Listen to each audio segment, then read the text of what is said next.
Kata Dr. Muhammad, dia bilang saya setiap kali ketemu sama teman saya ini, teman saya selalu berdoa. Saya dengar doanya, ya Allah kembalikan wanita ini pada saya suka sama dia. Luar biasa merengeknya sama Allah, gitu kan? Dan saya saking kesian sama dia, sampai saya mengatakan, ya Allah kabulkan buat dia. Luar biasa dia mohonnya sama Allah. Tapi uniknya kata Dr. Muhammad, enggak dikabulkan, enggak dikasih sama Allah. Saya kasih contoh teman-teman, ada satu doktor ngajar di Ummul Qura, Dr. Muhammad, semoga Allah jaga beliau. Saya pernah mendengarkan salah satu kaset ceramahnya luar biasa gitu. Dia kasih contoh. Dia bilang ada seseorang, jazakallah khair. Ada seseorang di Saudi, teman dia, salehnya luar biasa. Luar biasa ibadahnya dia bilang. Salat malamnya gak kehilangan, salat 5 waktu selalu on time, selalu menjaga istiqamah di jalan Allah, halal halal, haram haram. Satu waktu dia lamar seorang wanita dan diterima lamarannya. Pada saat sudah mau menikah, gitu kan, kurang lebih ditentukan jadwal kalau saya tidak salah itu 3 bulan dari waktu itu akan menikah. 2 bulan atau 1 bulan sebelum pernikahan, tiba-tiba perempuan ini batalin pernikahan. Tiba-tiba batal pernikahan, nggak jadi nikah. Laki-laki ini bertanya kepada calon mertuanya, ada apa? Saya juga nggak tahu. Ditanya perempuan ini oleh orang tuanya, kenapa nak? Malu keluarga? Enggak, pokoknya saya nggak mau nikah sama laki-laki ini. Bersikeras si perempuan tidak mau nikah. Kata Dr. Muhammad, dia bilang saya setiap kali ketemu sama teman saya ini, teman saya selalu berdoa. Saya dengar doanya, ya Allah kembalikan wanita ini pada saya suka sama dia. Luar biasa merengeknya sama Allah, gitu kan?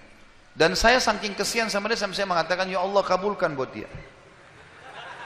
Luar biasa dia mohonnya sama Allah. Tapi uniknya kata Dr. Muhammad, enggak dikabulkan, enggak dikasih sama Allah. Sampai tiba hari H pernikahan yang ditentukan tanggalnya, perempuan ini akhirnya memang dia tunggu waktu itu. Ada laki-laki lain lamar, diterima sama dia. Diterima pada saat itu. Diterima lamaran laki-laki baru. Waktu sudah menikah sama laki-laki itu, si orang soleh ini, temannya Dr. Muhammad, berhenti berdoa.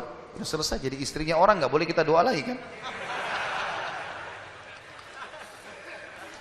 Maka Dr. Muhammad mengatakan, saya justru bertanya-tanya pada saat itu, di mana bentuk kasih sayangnya Allah kepada teman saya? Dia sudah soleh, janji Allah baik, mestinya dia dapat yang dia mau. Kenapa di sini luput?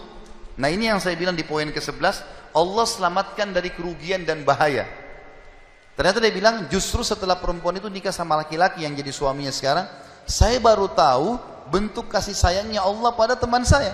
Karena ternyata baru sebulan menikah, perempuan ini periksa ke dokter, dia punya sakit di dada sebelah kanannya, maaf di payudara sebelah kanan. Dokter memvonis kena kanker payudara yang kronis, harus dipotong. Sebulan menikah, payudara kanannya dipotong. Bulan kedua, kanker itu sudah menyebar ke payudara kiri dan dipotong dua-duanya dalam 2 bulan pernikahan. Bulan ketiga, ini kejadian nyata.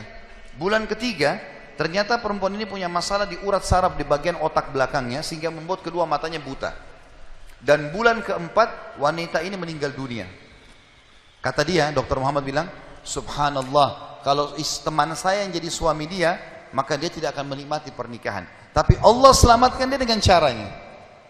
Jadi kadang-kadang ada yang luput dari kita. Kita sudah mohon sama Allah, Allah belum kasih. Kalau Allah tidak kasih, teman-teman, yakin itu baik buat kita. Jangan sangka buruk sama Allah. Sebaliknya, kalau kita minta sesuatu yang besar kepada Allah, tidak ada yang mustahil. Yang penting kita merengek dan manja kepada Allah.